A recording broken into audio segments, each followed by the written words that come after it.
भगवान श्री सत्यनारायण की कथा केवल एक धार्मिक अनुष्ठान नहीं बल्कि सत्य, श्रद्धा और भक्ति का अद्भुत संगम है। यह कथा हमें यह सिखाती है कि जो भी श्रद्धा और सच्चे मन से श्री हरि की आराधना करता है उसके जीवन में सभी दुख और कष्ट दूर हो जाते हैं। सत्यनारायण व्रत करने से परिवार में सुख शांति बनी रहती है, मनोकामनाएं पूर्ण होती हैं और जीवन में सौभाग्य की वृद्धि होती है। यह कथा हमें सिखाती है कि धर्म, सत्य और भगवान की भक्ति से बड़ा संकट भी टल जाता है।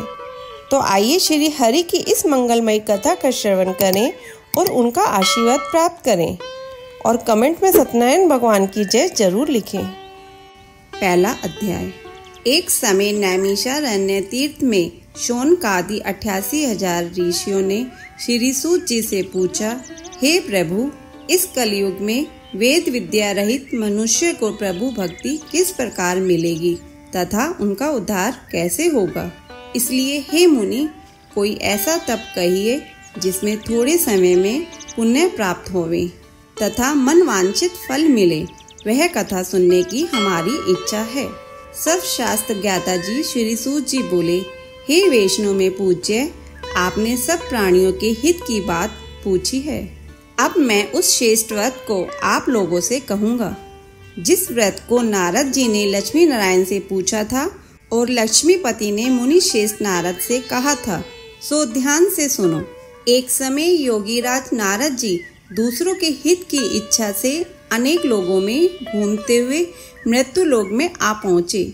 यहाँ अनेक योनियों में जन्मे हुए प्राय सभी मनुष्य को अपने कर्मों द्वारा अनेकों दुखों से पीड़ित देखकर सोचा, किस यत्न के करने से निश्चय ही प्राणियों के दुखों का नाश हो सकेगा।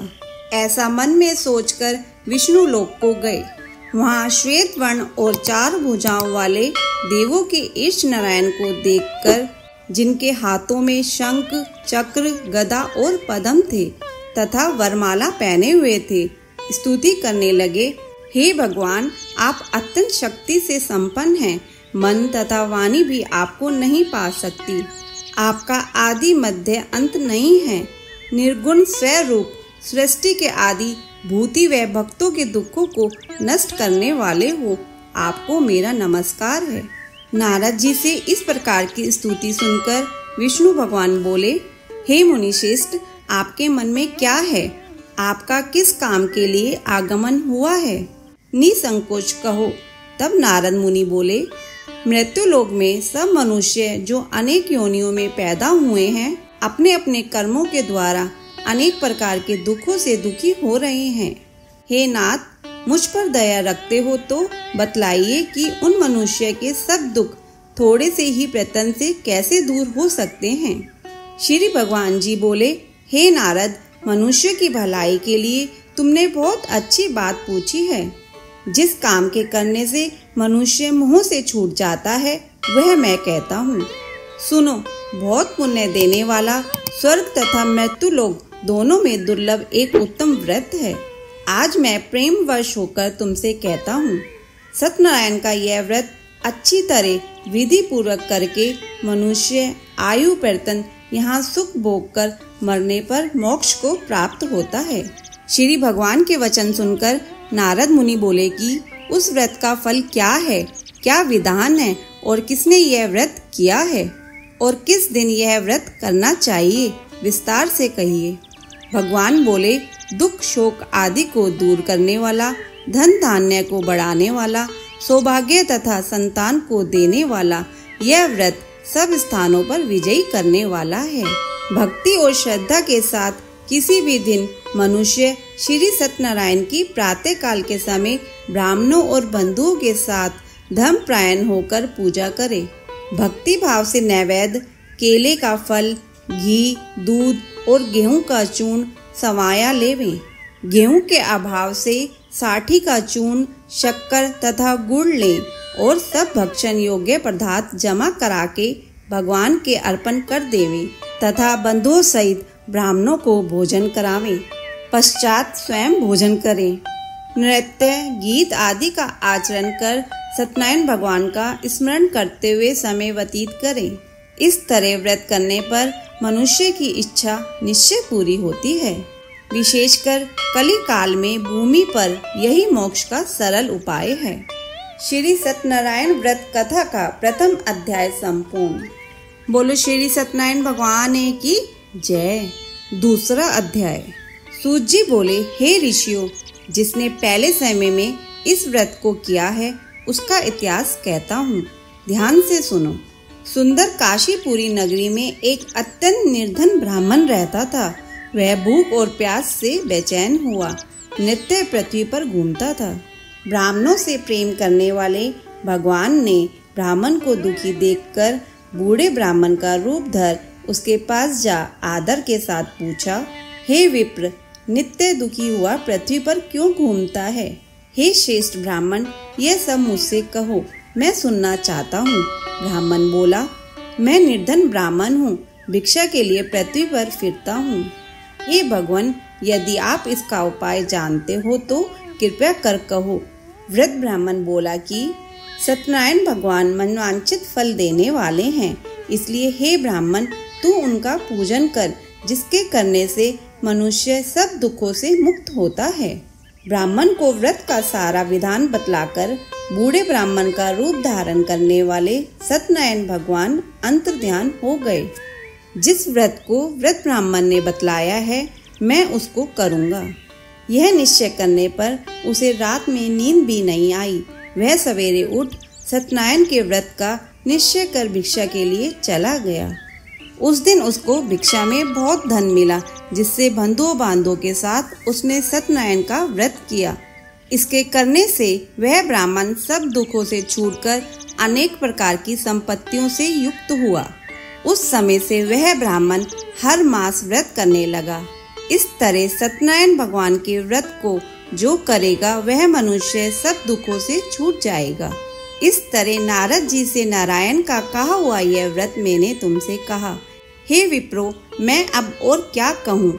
ऋषि बोले, हे मुनीश्वर, संसार में इस ब्राह्मण से सुनकर किस किस ने इस व्रत को किया, हम वह सब सुनना चाहते हैं। इसके लिए हमारे मन में श्रद्धा है। सूत जी बोले, हे मुनियों, जिस जिसने इस व्रत को किया है वह सब सुनो। एक समय एक ब्राह्मण धन और ऐश्वर्य के अनुसार बंधुओं बांधों के साथ व्रत करने को तैयार हुआ। उसी समय एक लकड़ी बेचने वाला बूढ़ा आदमी आया और बाहर लकड़ियों को रखकर ब्राह्मण के मकान में गया। प्यास से दुखी लकड़हारा उनको व्रत करते देखकर ब्राह्मण को नमस्कार कर कहने लगा कि आप यह क्या कर रहे हैं और इसके करने से क्या फल मिलता है, कृपया करके मुझसे कहो। ब्राह्मण ने कहा, सब मनोकामनाओं को पूरा करने वाला यह सत्यनारायण भगवान का व्रत है। इसकी ही कृपा से मेरे यहाँ धन धान्य आदि की वृद्धि हुई है। ब्राह्मण से इस व्रत के बारे में जानकर लकड़हारा बहुत प्रसन्न हुआ। चरणामत ले और प्रसाद खाने के बाद अपने घर को गया। लकड़हारे ने अपने मन में इस प्रकार का संकल्प किया कि आज ग्राम में लकड़ी बेचने से जो धन मिलेगा उसी से सत्यनारायण देव का उत्तम व्रत करूंगा। यह मन में विचार कर वह बूढ़ा आदमी लकड़ियां अपने सिर पर रखकर जिस नगर में धनवान लोग रहते थे वह ऐसे सुंदर नगर में गया। उस रोज वहां पर उसे उन लकड़ियों का दाम पहले दिनों से चौगुना मिला। तब वह बूढ़ा लकड़हारा दाम ले और अति प्रसन्न होकर पक्के केले की पूली, शक्कर, घी, दूध, दही और गेहूं का चूर्ण इत्यादि सत्यनारायण भगवान के व्रत की कुल सामग्रियों को लेकर अपने घर गया। फिर उसने अपने भाइयों को बुलाकर विधि के साथ भगवान जी का पूजन और व्रत किया। उस व्रत के प्रभाव से वह बूढ़ा लकड़हारा धन, पुत्र आदि से युक्त हुआ और संसार के समस्त सुख भोग कर बैकुंठ को चला गया। श्री सत्यनारायण व्रत कथा का दूसरा अध्याय संपूर्ण। बोलो श्री सत्यनारायण भगवान की जय। तीसरा अध्याय। सूत जी बोले, हे श्रेष्ठ मुनियों, अब आगे की कथा कहता हूँ, सुनो। पहले समय में उल्का मुख नाम का एक बुद्धिमान राजा था। वह सत्य वक्ता और जितेंद्रिय था। प्रतिदिन देव स्थानों पर जाता तथा गरीबों को धन देकर उनके कष्ट दूर करता था। उसकी पत्नी कमल के समान मुख वाली और सती साध्वी थी। भृतशीला नदी के तट पर उन दोनों ने श्री सत्यनारायण भगवान का व्रत किया। उस समय में वहाँ एक साधु वैश्य आया। उसके पास व्यापार के लिए बहुत सा धन था। वह नाव को किनारे पर ठहराकर राजा के पास आ गया और राजा को व्रत करते हुए देखकर विनय के साथ पूछने लगा, हे राजन, भक्ति युक्त चित्त से यह आप क्या कर रहे हैं? मेरी सुनने की इच्छा है, सो आप यह मुझे बतलाइए। राजा बोला, हे साधु, अपने बांधों के साथ पुत्रादि की प्राप्ति के लिए ये महाशक्तिवान सत्यनारायण भगवान का व्रत व पूजन किया जा रहा है। राजा के वचन सुनकर साधु आदर से बोला, हे राजन, मुझसे इसका सब विधान कहो, मैं भी आपके कथानुसार इस व्रत को करूँगा। मेरे भी कोई संतान नहीं है और इससे निश्चय ही होगी। राजा से सब विधान सुन व्यापार से निर्वत हो वह आनंद के साथ घर गया। साधु ने अपनी स्त्री से संतान देने वाले उस व्रत का समाचार सुनाया और कहा कि जब मेरे संतान होगी तब मैं इस व्रत को करूँगा। साधु ने ऐसे वचन अपनी स्त्री लीलावती से कहे। एक दिन उसकी स्त्री लीलावती पति के साथ आनंदित हो सांसारिक धर्म से प्रवृत्त होकर सत्यनारायण भगवान की कृपा से गर्भवती हो गई तथा 10वें महीने में उसके एक सुंदर कन्या का जन्म हुआ। दिनों दिन वह इस तरह बढ़ने लगी जैसे शुक्ल पक्ष का चंद्रमा बढ़ता है। कन्या का नाम कलावती रखा गया। तब लीलावती ने मीठे शब्दों में अपने पति से कहा कि जो आपने संकल्प किया था कि भगवान का व्रत करूँगा, अब आप उसे करिए। साधु बोला, हे प्रिय, इसके विवाह पर करूँगा। इस प्रकार अपनी पत्नी को आश्वासन दे वह नगर को गया। कलावती पितृगृह में वृद्धि को प्राप्त हो गई। साधु ने जब नगर में सखियों के साथ अपनी पुत्री को देखा तो तुरंत दूत बुलाकर कहा कि पुत्री के वास्ते कोई सुयोग्य वर देखकर लाओ। साधु की आज्ञा पाकर दूत कंचन नगर पहुंचा और वहां पर बड़ी खोज कर देखभाल कर लड़की के लिए सुयोग्यवाणिक पुत्र को ले आया। उस सुयोग्य लड़के को देखकर साधु ने अपने बंधु बांधवों सहित प्रसन्नचित अपनी पुत्री का विवाह उसके साथ कर दिया। किंतु दुर्भाग्य से विवाह के समय भी उस व्रत को करना भूल गया। तब श्री भगवान क्रोधित हो गए और श्राप दिया, तुम्हें दारुण दुख प्राप्त होगा। अपने कार्य में कुशल साधु बनिया जमाता सहित समुद्र के समीप स्थित रतनपुरक नगर में गया और वहां दोनों ससुर जमाई चंद्रकेतु राजा के उस नगर में व्यापार करने लगे। एक रोज भगवान सत्यनारायण की माया से प्रेरित कोई चोर राजा का धन चुराकर भागा जा रहा था, किंतु राजा के दूतों को आता देखकर चोरों ने घबराकर भागते हुए राजा के धन को वहीं चुपचाप रख दिया जहां वो ससुर जमाई ठहरे हुए थे। जब दूतों ने उस साधु वैश्य के पास राजा के धन को रखा देखा तो वे दोनों को बांधकर ले गए और प्रसन्नता से दौड़ते हुए राजा के समीप जाकर बोले, यह दो चोर हम पकड़कर लाए हैं, देखकर आज्ञा दे। तब राजा की आज्ञा से उनको कठोर कारावास में डाल दिया गया और उनका सब धन छीन लिया। सत्यनारायण भगवान के श्राप द्वारा उनकी पत्नी भी घर पर बहुत दुखी हुई और घर पर जो धन रखा था चोर चुरा कर ले गए। शारीरिक व मानसिक पीड़ा तथा भूख प्यास से अति दुखित हो अन्न की चिंता में कलावती एक ब्राह्मण के घर गई। वहां उसने सत्यनारायण भगवान का व्रत होते देखा। फिर कथा सुनी तथा प्रसाद ग्रहण कर रात को घर आई। माता ने कलावती से कहा, हे पुत्री, अब तक कहाँ रही? वह तेरे मन में क्या है? कलावती बोली, हे माता, मैंने एक ब्राह्मण के घर श्री सत्यनारायण भगवान का व्रत देखा है। कन्या के वचन सुनकर लीलावती भगवान के पूजन की तैयारी करने लगी। लीलावती ने परिवार और बंधुओं सहित श्री सत्यनारायण भगवान का पूजन किया और वर मांगा कि मेरे पति और दामाद शीघ्र आ जावे। साथ ही प्रार्थना की कि हम सबका अपराध क्षमा करो। सत्यनारायण भगवान इस व्रत से संतुष्ट हो गए और राजा चंद्रकेतु को सपने में दर्शन देकर कहा, हे राजन, दोनों वैश्यों को प्रातः ही छोड़ दो, और उनका सब धन जो तुमने ग्रहण किया है दे दो, नहीं तो मैं तेरा धन, राज्य, पुत्रादि सब नष्ट कर दूंगा। राजा से ऐसे वचन कहकर भगवान अंतर्ध्यान हो गए। प्रातःकाल राजा चंद्रकेतु ने सभा में अपना सपना सुनाया। फिर दोनों वाणिक पुत्रों को कैद से मुक्त कर सभा में बुलाया। दोनों ने आते ही राजा को नमस्कार किया। राजा मीठे वचनों से बोला, हे महानुभाव, भाविवश ऐसा कठिन दुख प्राप्त हुआ है, अब तुम्हें कोई भय नहीं। ऐसा कहकर राजा ने उनको नए नए वस्त्राभूषण पहनाए तथा उनका जितना धन लिया था उससे दुगना धन देकर आदर सहित विदा किया। दोनों वैश्य अपने घर को चल दिए। श्री सत्यनारायण व्रत कथा का तीसरा अध्याय संपूर्ण। बोलो श्री सत्यनारायण भगवान की जय। चौथा अध्याय। सूत जी बोले, वैश्य ने मंगलाचार करके यात्रा आरंभ की और अपने नगर को चला। उनके थोड़ी दूर निकलने पर दंडी वेशधारी ने सत्यनारायण से उनसे पूछा, हे साधु, तेरी नाव में क्या है?